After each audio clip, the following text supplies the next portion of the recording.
and everything else better. So anyway, so honey extraction 2025, this is going to be a really weird year because of the moisture. Last year was not as bad. I started a week later last year than I typically do. But we can go ahead and go to the first slide if you will. Okay, so there's 3 steps to extraction. First of all, the first one is that you need to pull your honey, all right? Second step, you extract your honey, and then lastly, you bottle your honey. But it seems very simple, but it's not as simple. There's steps within there that you have to do to make sure that you get a good product at the end. So the first thing is pulling honey, which I'm gonna start tomorrow, unfortunately. But it's a lot of work, but it's well worth it. So pulling honey, the first thing, like Dane talked about, is making sure your moisture content is low enough that you can bottle that honey. And it can change, it can fluctuate from the time you pull it till the time you bottle it. I created this before I knew Dane was going first, so that's why it says that. So the moisture level for me, the magic number is 18. If it's 18% or lower, I'm good. I don't worry at all about it. 18.5%, it's a Chinese tool. I worry a little bit about it. 19%, I really worry about it. So I always go in the area of 18% moisture content, which you lose volume of honey, but shelf stability over long term is much more important than losing a pint of honey out of a 5-gallon bucket or whatever. So moisture level is important. Dane showed how to do that again. And there's multiple ways, multiple tools. Again, I've got 2 of the ATCs like he had, and they're just super easy, super simple. You got to calibrate them often. Okay, so the first thing you got to do is you have to remove your bees from the frames you want. And there's multiple ways to do that. And I've done it every way possible, except for one. But the first one is to shake and brush them off. My equipment is dirty, so I didn't bring anything to show that. But so what you would do is you pull a frame out, you shake the bees off of it, you take your brush and you brush them off. The problem with that is you can really get the bees angry. A lot of people just brush like that when they're brushing them off the frames. You have to brush short strokes. That way it flicks the bees off and it doesn't anger them as much. And that's a way to do it. If you've got a few hives, that's not a problem. You pull each frame out, you put it in a tote, a plastic tote, or you put it in another super or whatever to take it away so you get all the bees off, frame by frame. I'll do that sometimes if I have frames that if I have to go deeper into my hive than what I would normally, and pull out some frames that are deeper down, I'll brush the bees off of those because I'm only taking 1 or 2 frames out lower down in the hive. It's slow, but it's effective. If you've got up to 10 hives, not a problem. Okay, it just takes some time. My favorite, which is the fume board. I was going to bring a fume board also, but they stink. The stuff you put on there stinks, or it smells like almond, depending on which fumigant you use. Mine stink and smell like almonds both because I've used both. So, but they do work. Problem with those, so what you do is you take this, it looks like a lid, but it fits perfectly on top of the hive, does not overlap. It sits on the upper lip of the hive. It's the exact same dimension as the box.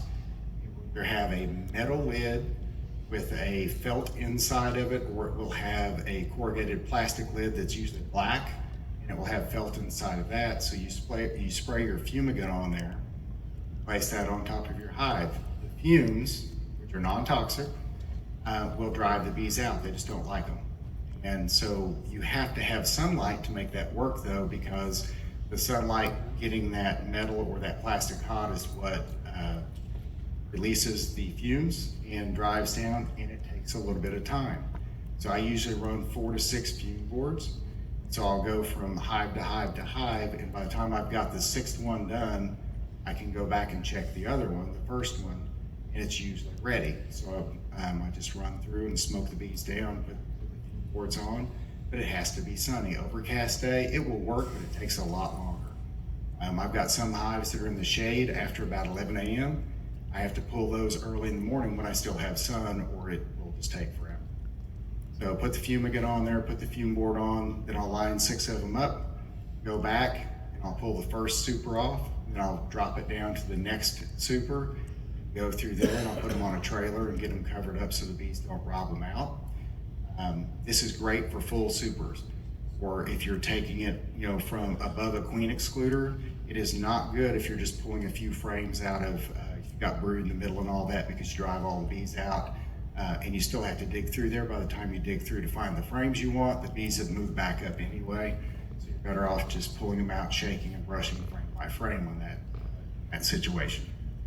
Okay, small cordless blower handy. Sometimes the bees will get on the outside edges when you use a board, and they're not all the way out. So I've got a little rigid blower that I use. Actually, I use it with my oxalic acid vaporizer as well. So once I pull that off, I blow any bees out, and I put it down. There's usually not a lot, but there can be a few hundred that better not take them back into the honey house. Okay, the Bee Escape is the one that I've never used, and it is essentially a board that has, for lack of a better term, like a one-way valve on it, and the bees can go through it to get out, but they can't figure out how to get back in it. The problem with that is that in Oklahoma, heat, hive beetles this time of year, it might take a few days. By the time you get to it, the hive beetle larvae may have already hatched and start ruining your honey. So I don't recommend them personally. I've never used one, but they work in the right situation at the time to do it. Okay, so this is my extraction room. It is functional, rudimentary. It's just plastic sheeting all around. I've never finished it out. So I've got the uncapping machine there that pushes them out. I picked it up last year, and I've got a 20 frame extractor. In the back right, you can see the dehumidifier. Usually I've got 21% humidity in that room. I've got a fan circulating around. I usually pull honey in the morning, and I'll extract it because I need a nap by the time I'm done. Okay. Okay, so liquid gold. So you've got the bees off. You've got the bees off of it. You've got it in your house, in your garage, wherever you're going to extract. You want to make sure it is not exposed to high humidity, because it will take on the moisture, like Dane said earlier. So crush and strain is one method. I've never used it. A lot of people use this if they do cutouts or hot bar hive. And you put it essentially in a mesh bag, and you start squeezing it out. The honey comes out, the wax stays in the mesh bag. So it does work. They've used that for years and years and years. You lose a lot of honey that gets absorbed into the mesh bag. Okay, oh, that's better, yeah. Okay, and then you end up with the honey, you end up with the wax, and you're gonna melt the wax however you'd like to melt the wax, Then the next is the extractor. I highly recommend an extractor versus crush and strain unless you have a top bar hive. There's two types. You have tangential and radial. So radial, if you look at the top of it, it's the spokes of a wheel. So the frames are going from the middle out towards the outside. Tangential, it is sideways. So you're spinning it and it's sideways like that. So the older style or the smaller ones a lot of times are tangential. So what you have to do is you'll put 2, 3, 4 frames, whatever it holds, and you'll start cranking it. It is horrible. And you're only extracting one side, but you can't completely extract that side because you have the weight on the other side pushing on it. So you do a partial extraction on the first side, flip it over. You can usually get that fully extracted. You have to flip it back over and extract the other side. Yes, Jay? On the tangential, one of the problems is if you're inclined to have frames that are not reinforced, they're not wired, or they're not plastic foundation, you really can't use a tangential to spin it, because that weight of that on the back side of the honey will push through, trying to push through, and it'll take it all out. Yeah, so what Jay said was, even if you have a reinforced frame with a wax frame or whatever, it's still going to bow that middle out because it's just not as rigid. Plastic frames, I've seen them come out also. You just have so much weight. You've got about 7 pounds on a deep frame if it's fully loaded, and you've got all that weight pushing on there, and it'll pop out, and then it turns into a mess. You can get it back together, but it's a really big pain. So hand crank, you can get tangential or radial.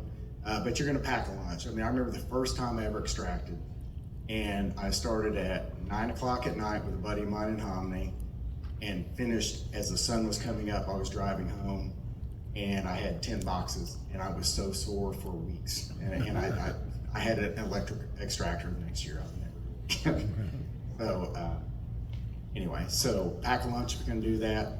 Motorize, in my opinion, if you've got any amount of hives, if you've got 10 or more, man, get a motorized extractor. They're not terribly expensive, but they will save you so much time.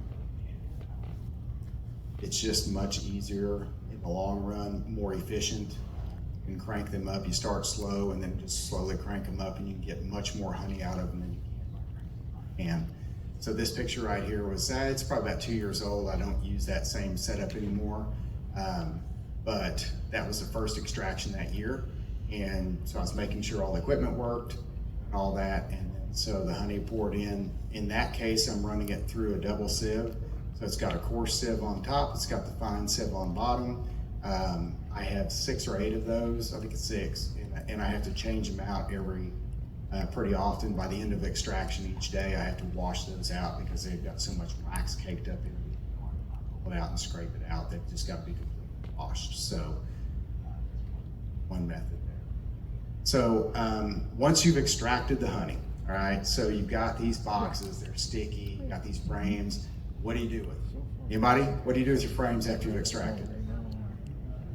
Put them out in the yard, let the bees rob it back, right? So you're kind of feeding them back. They will pick it absolutely clean. Then you just store them for the next year. So that's the best way to do. So for me, when I extract, each day I'll take, the next morning I'll take everything I've extracted, I'll put it out the side of my shop, and I'll let the bees rob it out.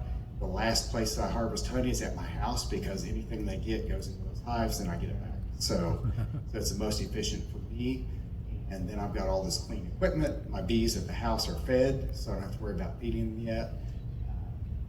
So that right there, that was probably about 6 years ago. I couldn't find all my more recent photos, but yeah, just set them out, let it get robbed out, and it cleans it up really, really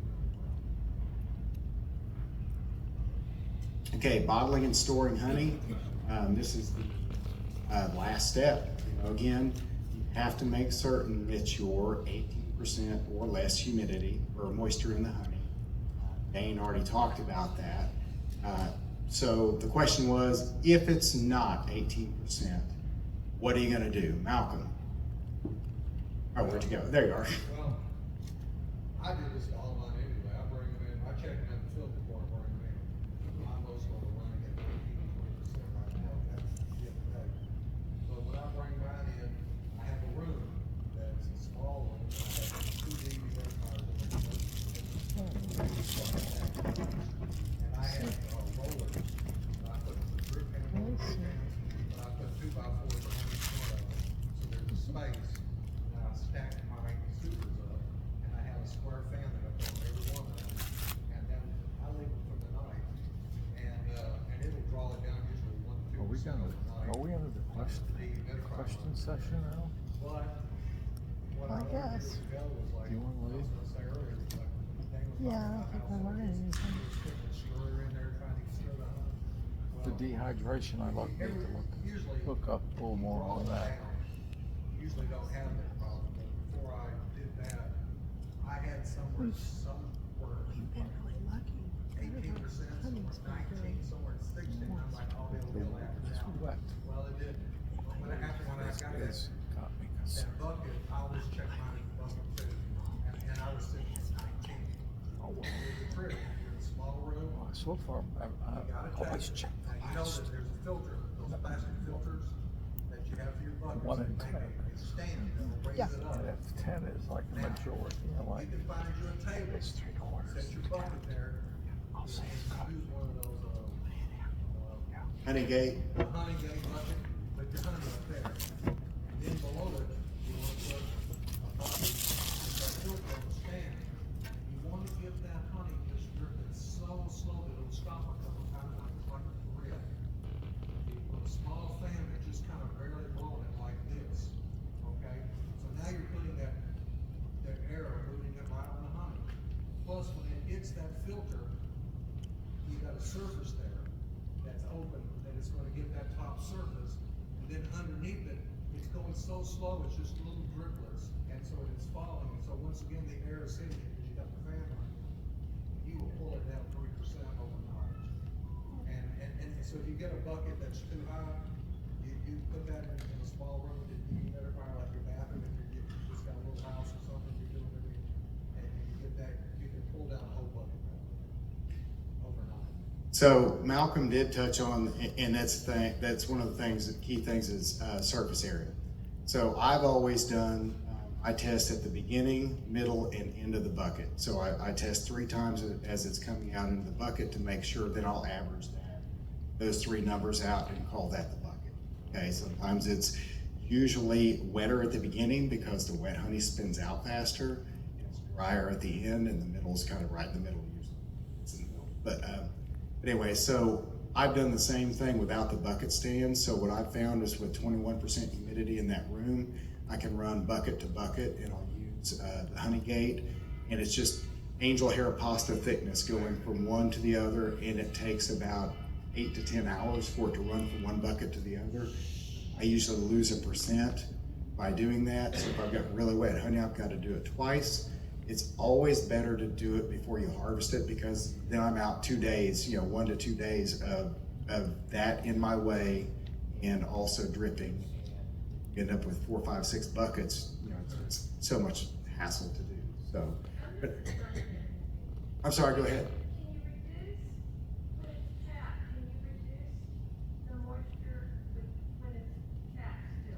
Okay, so the question is, can you reduce the moisture when it's capped? Yes, the caps are not airtight.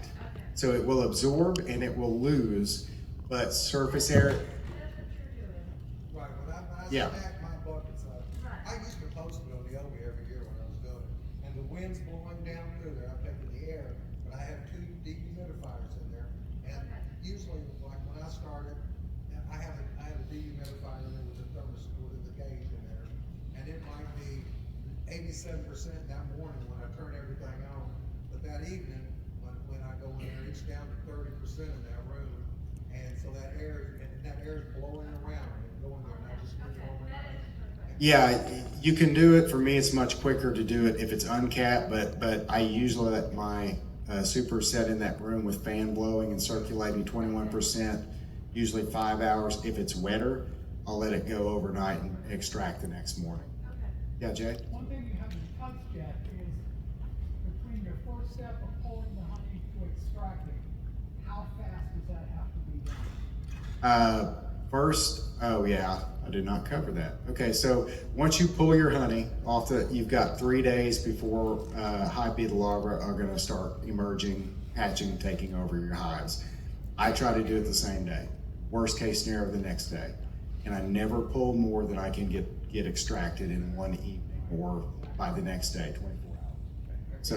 And there's something I use now, it takes a little bit more time, but I'm in no hurry to do my honey. When I pull what I'm gonna do in that room, I have an extra step I use. Does anyone here know what a box cracker is? Can we touch on that toward a little closer to the end? Well, the thing is, I tube mine through that, and I take them one by one and kill them in hive beetles sometimes. Yeah. And then put them in a box, then spin them. Gotcha. That's one way to do it. The box fan blowing through your stack is another way to do it. It takes time either way, but the main thing is you don't want hive beetles to emerge. I've had them emerge in my wax cappings before. Catch it right away, stick the whole thing in the freezer, let it get robbed out, and then melt it down. I've never lost honey because of hive beetle larvae. So that's always been good. And it was mentioned earlier, I've had a box of honey ferment on a hive before, but the hive had swarmed and the population reduced. It was a wet year. I pulled it out and it was bubbling in the comb. So I just set it out and let it get robbed out. They did it. Are there any other questions about reducing moisture, about extracting honey or pulling honey? Yes. Very good. So after they've robbed them out, depending on how many boxes and frames you've got, you can put them in your freezer, however you normally store them. Never trust I never trust that wax moth will not get to them. So I store mine on a pallet with a sealed bottom, wrapped in moving wrap, and I put moth crystals, P-dichlorobenzene, the good stuff, not the old mothballs, totally different. And I put them on top, and I do that in the summertime through the fall. I do it once a month, and I keep it sealed up, and then that makes sure that there's not a lot. What is that chemical name? E-dichlorobenzene. Or you can go to the dollar store and get the little things for the menstrual, it's the same. So when you put a lot of this in your shop, it smells like urinal cakes, because that is the main ingredient in urinal cakes is P-dichlorobenzene. I buy mine at Dollar Tree, and they're now $1.20. No, I don't buy the urinal cakes. That smell. That's about it. It smells the same, but they're a different shape I on just skin. found it interesting that you bought the girls in the room would know what that smelled like. Oh yeah, good point. I didn't think about I that. have no idea. what Okay, that was. so but anyway, so I buy the P-dichlorobenzene at Dollar Tree for $1.25 a pack.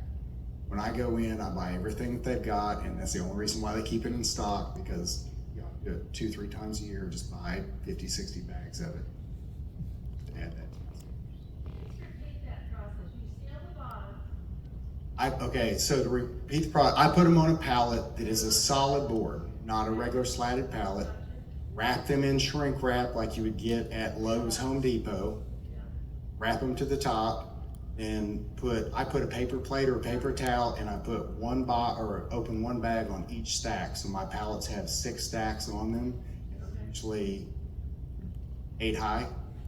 So I put one bag on there, and then I'll cover the top. I actually have some cardboard that came on when I used to have hogs that was on the hog feed. So I put that on top and then wrap it also. So it's not completely airtight, but it does a great job, and I've never had a lot of damage. Every once in a while I'll find a little bit on the outside corners at the top where they can get. Replacing that crystal how often? I do it once a month, 3 to 4 weeks. The hotter it is outside, the quicker it goes away. What I like about the Dollar Tree they're mothballs, but not traditional mothballs, is that they last longer. They're going to emit longer. If you get the crystals, they'll be going in like 3 to 4 days. Yes, ma'am. Did you say that you put a bag on each box? I put a bag on each stack of boxes. So I'm 8 boxes high, and I put one bag on top on a paper towel or a paper plate. And you So, have to, especially if you got plastic frames, because it will eat plastic. yeah. Are there any other questions about that? Does that kill, like when you extract it, you got the little, you may have some larvae in the wax, does that kill the larvae? Okay, so the larva, I'm assuming, or you're talking about hive beetle larva? Well, wax moth or hive beetle larvae. It will, If it happened to be in there, does that kill it, or does that just keep them from coming and laying new? it does not do anything to hive beetles at all. If you ever store a wet comb, you're gonna be in for a lovely treat in the spring. But it will kill larvae, eggs, and wax moths themselves. So it will penetrate everything.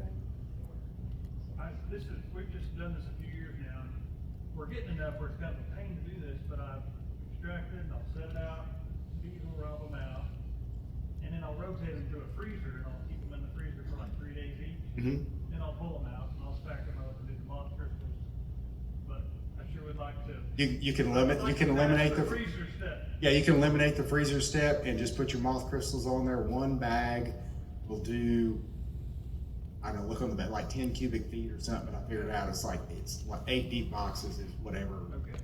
it I is. just So didn't know if there was already some hatching in there, if it would, it'll kill it all. okay, perfect. Yeah. Thank you. Yeah, when I pull dead outs, first thing I do is I stick it in. I pulled one today and I stuck it with moth crystals. And I'll leave it for 3 days, and then I'll go put them on another hive, because I've got some smaller hives that are growing. Yeah, your risk of wax moths is exponentially higher when brood has been in the wax, because the wax moths come in, they're not eating the wax, they're eating. They're eating the cocoons, not the wax, but They will go to fresh wax. If they lay an egg there, they will tunnel through it and they just get nothing from it. Yeah, they die. It's like, say, I don't use any chemicals on mine. I put 8 in a thing, and I lay them on their side, and I lay them outside, and the wind's going through, the light's going through, so they're not gonna go in there. If one does get in there every once in a while, you'll see where it went and it goes like an inch and it dies because there's no nutrition. But you have to go through your frames. If you have a good honey frame, it's never had brood in it, but you see a color in it, that means it had pollen, and it will go for the pollen. Right. Yeah. So you have to separate those, because I run 2 different types, because I do a deep and a medium, and for expansion room, every spring, because I'm running singles, I have ones that have had brood in them, sometimes a queen eyelash, you get something. Yeah, dirty supers, yeah. Yeah, and so those, I use those for in the springtime, so they come up in there, because they've had brood in them. You know, and then the rest of them are honey supers. Okay, so is there any other questions about extraction, bottling, storage, or any of those topics, moisture? Do you have to have a dehumidifier only if you want your humidity lower than 60%? Are you extracting outside? Are you extracting in the garage? Or extracting in your house?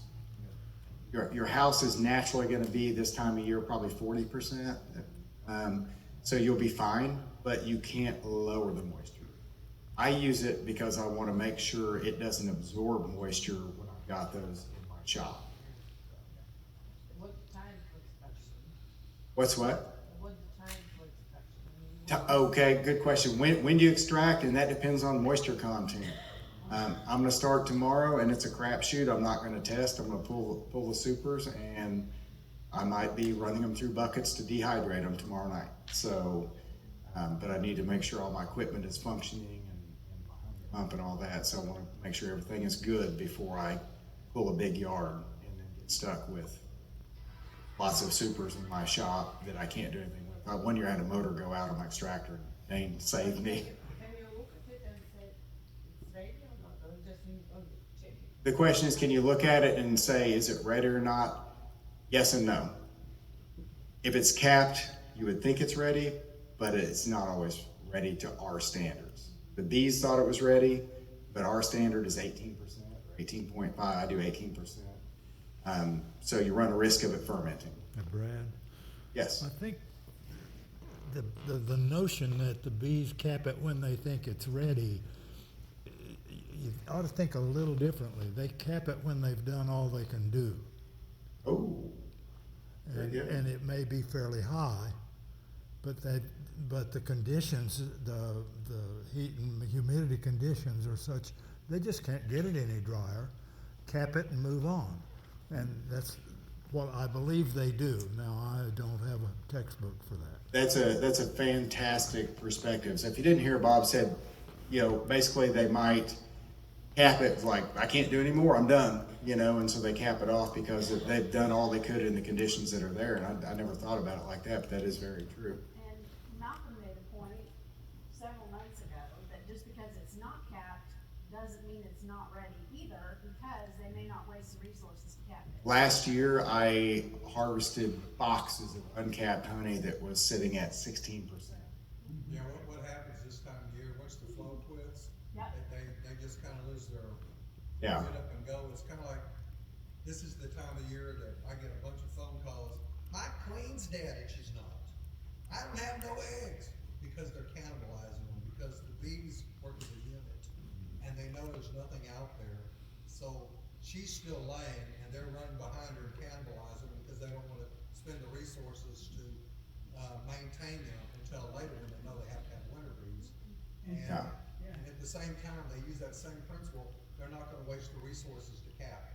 So like Dane said earlier, the lowest he had was about 16%. I had one box that was 14%, and it was like molasses. I mean, I was dumbfounded. It was just slowly just pouring out, just almost like soft serve ice cream. It was crazy.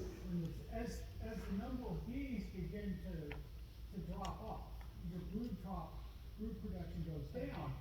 Remember, who produces wax? Young bees. So if the number of young bees is going down, capping activity has to decline as well. Yeah.